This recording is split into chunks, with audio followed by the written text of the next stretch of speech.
করে রেলপথে ইনশাল্লাহ যাব। এই 4টা রংপুরের সামগ্রিক প্রস্তুতি আলোচনা, অগ্রগতি পর্যালোচনা হয়েছে।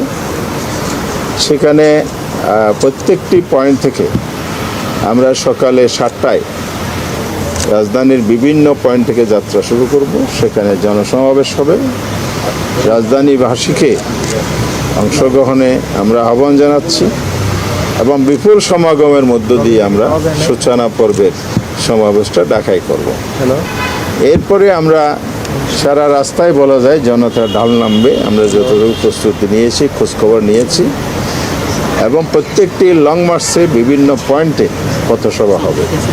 এক একটা জায়গায় 5টা 7টা পথসভা আছে। এছাড়া পুরো রাস্তায় তো জনগণের অংশগ্রহণ, স্বতঃস্ফূর্ত জনতা যে রিসিপশন বা সমর্থন, সেটাকেও আমরা স্বাগত জানাব। লং মার্চের যে দাবিগুলো আমাদের আছে, টোটাল আন্দোলনের ধারাবাহিক একটা আন্দোলনের কর্মসূচি এবং দাবি দাওয়া নিয়ে আমরা অগ্রসর হচ্ছি। আপনারা সকলেই জানেন সেখানে গণভোটের রায় বাস্তবায়নটা হলো আমাদের প্রধান দাবি। যে সরকার 6 মাস পার হয়ে গেল ক্ষমতায় আসছে, এখনো পর্যন্ত সংস্কারের বিষয়গুলো, বিশেষ করে গণরায় বাস্তবায়নের ব্যাপারে কোনো উদ্যোগ কার্যকরভাবে নেয়নি, বরং এটা এড়িয়ে চলেছে। সংবিধান পরিষদ গঠন না করে, শপথ না নিয়ে জনমতকে উপেক্ষা করা হয়েছে, অবজ্ঞা করা হয়েছে। এই জন্য আমরা জনতার এই আন্দোলন, জনগণের কাছে যাচ্ছি তাদের দাবি দেওয়া নিয়ে। এটা হলো প্রধানত সরকার সে দাবি জানানো অব্যাহত রাখা এবং সরকার যেন এদিক সেদিক উকিঝুঁকি না মেরে সংবিধান সংস্কার না করে সংবিধান সংশোধনের যে পদক্ষেপ ভুল পথে পা বাড়াচ্ছে, এটার যে পরিণতি ভালো হবে না, এটা আমরা ক্লিয়ার মেসেজ বিরোধী দল থেকে জানিয়ে দিচ্ছি, আগেও জানিয়েছি। সেকেন্ড যে দাবিটা আছে সেটা হলো বিচার। গণহত্যা যে হয়েছে, জাতিসংঘ স্বীকৃত জেনোসাইড, দেশবাসীও জানে, ইন্টারন্যাশনাল কমিউনিটি জানে, সবাই জানে। কিন্তু সরকার যে দীর্ঘদিতে আগাচ্ছে, এতে আসলে শহীদ পরিবার যে কান্না এবং সমগ্র জাতির যে দায়ভার, খুন, হত্যা, পঙ্গুত্বর যে দায়, আমরা এই দায় এখনও মোচন করতে পারি না। এই জন্য বিচার কাজ যাতে ত্বরান্বিত করে, এটা আমাদের একটা অন্যতম দাবি। তৃতীয় যে দাবিটা আছে সেটা হলো দেশের আইনশৃঙ্খলা অত্যন্ত ভয়াবহ রূপ ধারণ করেছে। সর্বশেষ এক পরিবারের 4 জনের হত্যাকাণ্ড আপনারা জানেন রংপুরে। এছাড়া সারা দেশে অসংখ্য ঘটনা ঘটতেছে। 6 মাসে 512 জন গুম হয়েছে, এই ঘটনা কিন্তু প্রকাশিত হয়েছে।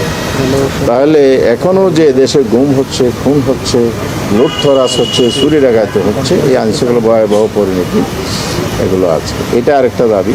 দ্রব্যমূল্য আকাশ ছুঁবে, বাজারে গেলে মানুষের কান্না শোনা যায়, এই কান্না থামানো যাচ্ছে না। আবার তেল, গ্যাস, বিদ্যুৎ, জ্বালানি সংকট, কারখানা বন্ধ হয়ে যাচ্ছে, আমাদের এক্সপোর্ট অর্ডার প্রতিবেশী রাষ্ট্রে চলে যাচ্ছে। বিজনেস কমিউনিটিগুলো কিন্তু চিৎকার করতেছে, সরকার কর্ণপাত করছে না। এরপরে বেকারত্ব, এগুলো ডিটেলস ব্রিফিং আসবে। আমি জাস্ট দাবির হাইলাইটসগুলো তুলে ধরলাম।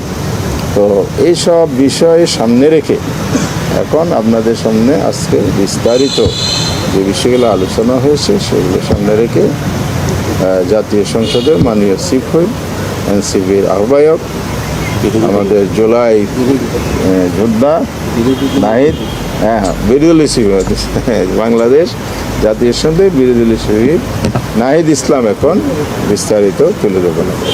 ধন্যবাদ।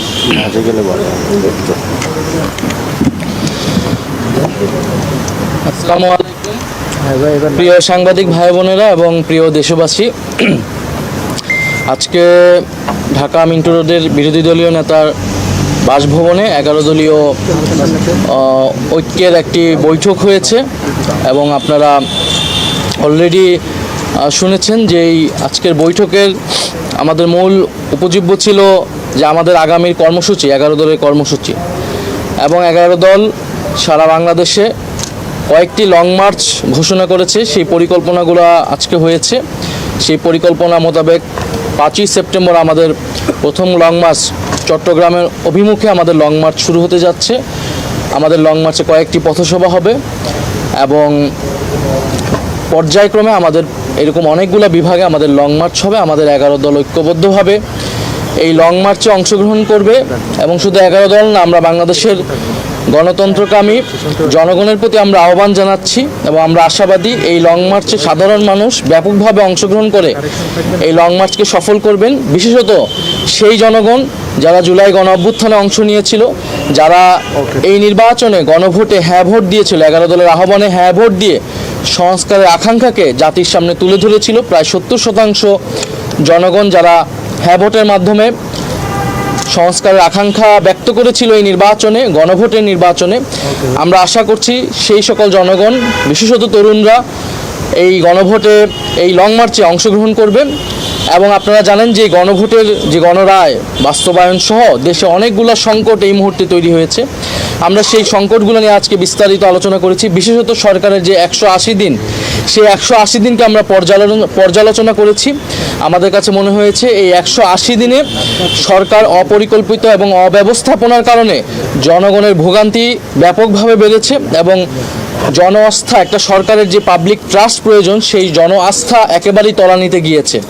কারণ আপনারা যদি দেখেন আইন শৃঙ্খলার পরিবেশ অত্যন্ত বাজে, দেশে নিরাপত্তা নেই। যদিও আমরা বিগত সময়ে শুনেছি, বিশেষত নির্বাচনের আগে, যে নির্বাচিত সরকার আসলেই, অন্যভাবে বলতে গেলে বিএনপির সরকার আসলেই দেশে আইন শৃঙ্খলার পরিবেশ ঠিক হবে, কিন্তু তারা এখন পর্যন্ত এই 6 মাসে আইন শৃঙ্খলার পরিবেশ ব্যর্থ কোনো ক্ষেত্রে তারা সেটা অন্তর্বর্তী সরকার অথবা বিপ্লব পরবর্তী পরিস্থিতির থেকেও ভয়ানক রূপ ধারণ করেছে। দ্বিতীয়ত জ্বালানি সংকট, আপনারা সকলেই জানেন দেশে কোথাও বিদ্যুৎ পাওয়া যাচ্ছে না। ইভেন ঢাকাতেও লোডশেডিং হচ্ছে এবং লোডশেডিং দেশের ইতিহাসে সর্বোচ্চ পর্যায়ে পার হয়েছে। এবং জ্বালানি সংকট, গ্যাস সংকটও শুরু হয়েছে, গ্যাসের দাম বৃদ্ধি হয়েছে, সিলিন্ডারের দাম বৃদ্ধি হয়েছে, কারখানা বন্ধ হয়েছে, প্রায় কয়েকশো কারখানা সারা দেশে বন্ধ হচ্ছে। ব্যবসায়ীরা উদ্বেগ প্রকাশ করছে। একদিকে তো চাঁদাবাজির একটা ভোগান্তি তাদের রয়েছে, অন্যদিকে এখন গ্যাস বিদ্যুৎ তারা পাচ্ছে না।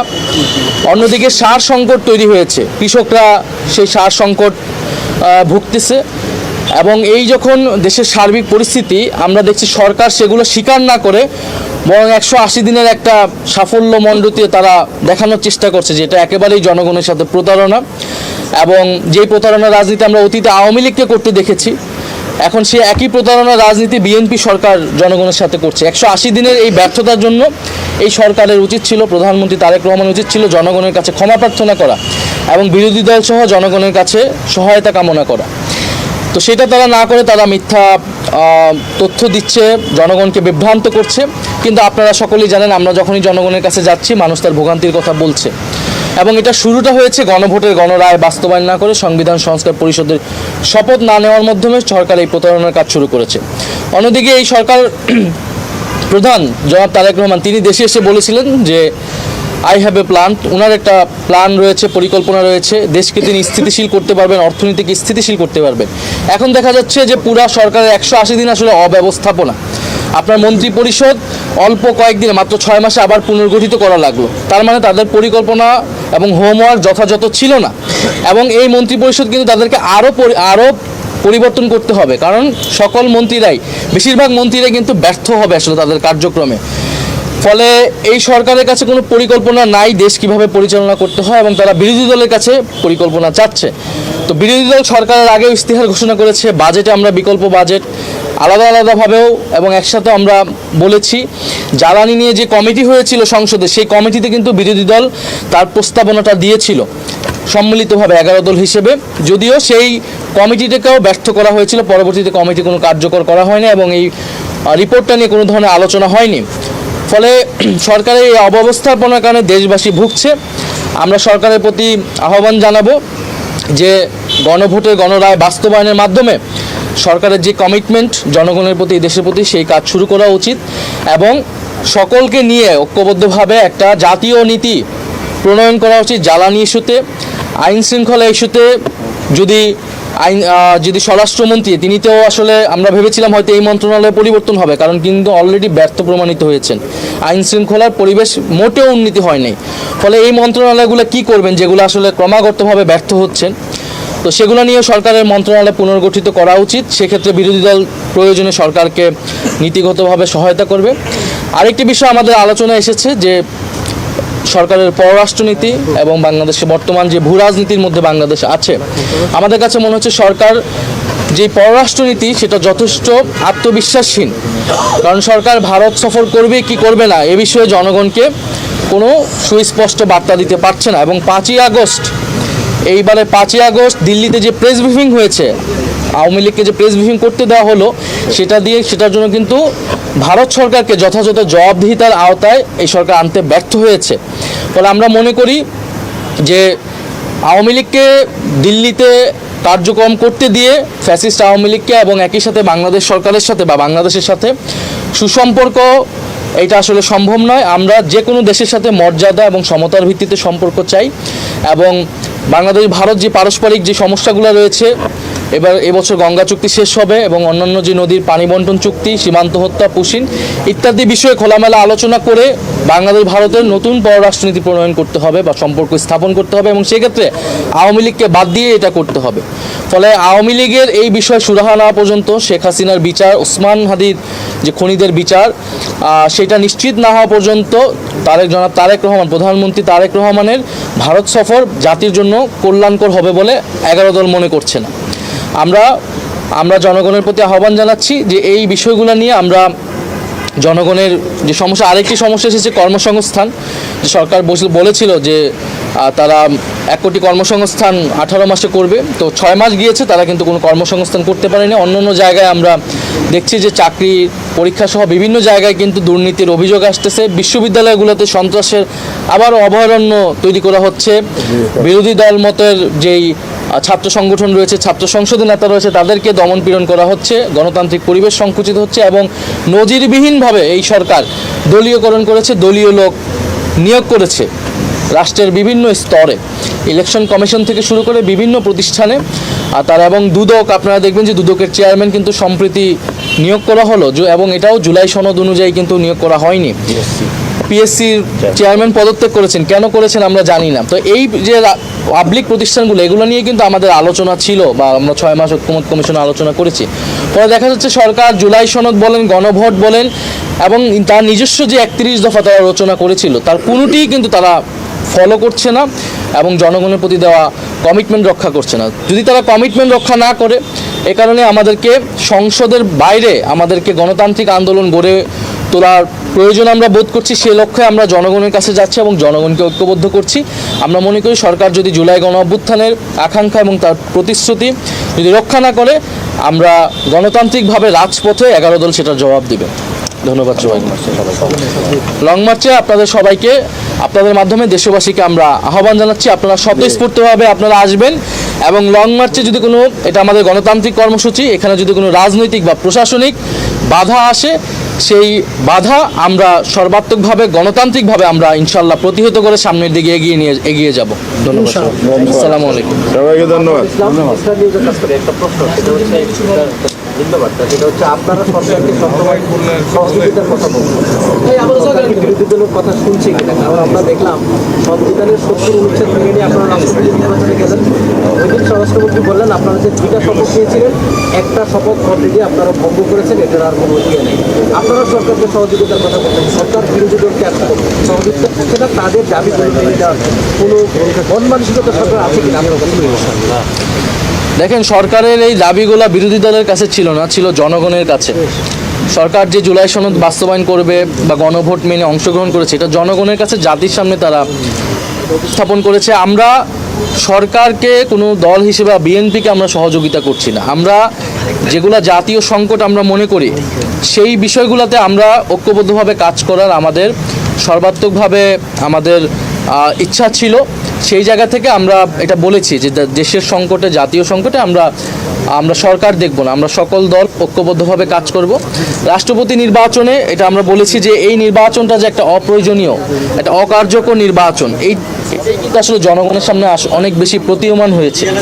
এই জন্য আমরা এটাতে অংশগ্রহণের মাধ্যমে জনগণের সামনে এটা তুলে ধরেছি যে আপনি যদি 70 অনুচ্ছেদ সংশোধন না করেন, আপনি যদি গোপন ব্যালটে ভোটের ব্যবস্থা না করেন, তাহলে এই রাষ্ট্রপতি নির্বাচন আসলে একটা প্রহসনের মতো। ফলে আমরা মনে করি যে এটা জনগণের সামনে এটা স্পষ্ট হয়েছে এবং স্বরাষ্ট্রমন্ত্রী যেটা বলেছেন এটা আসলে উনি গণভোটের যে গণরায় এবং যে গণভোট যে আদেশ, সে আদেশের বিরুদ্ধে উনি কথা বলছেন, যে আদেশ অনুসারে আসলে জাতীয় নির্বাচন হয়েছে। এবং আমরা দুটি শপথ নিয়েছি, আমরা মনে করি দুটি শপথই বহাল আছে। বরং সরকার দল যে সংবিধান সংস্কার পরিষদের শপথ না নিয়ে তারা একটা গভীর সাংবিধানিক সংকট তৈরি করেছে, রাজনৈতিক সংকট তৈরি করেছে এবং গণ অভ্যুত্থানের সাথে প্রতারণা করেছে। ধন্যবাদ। জি।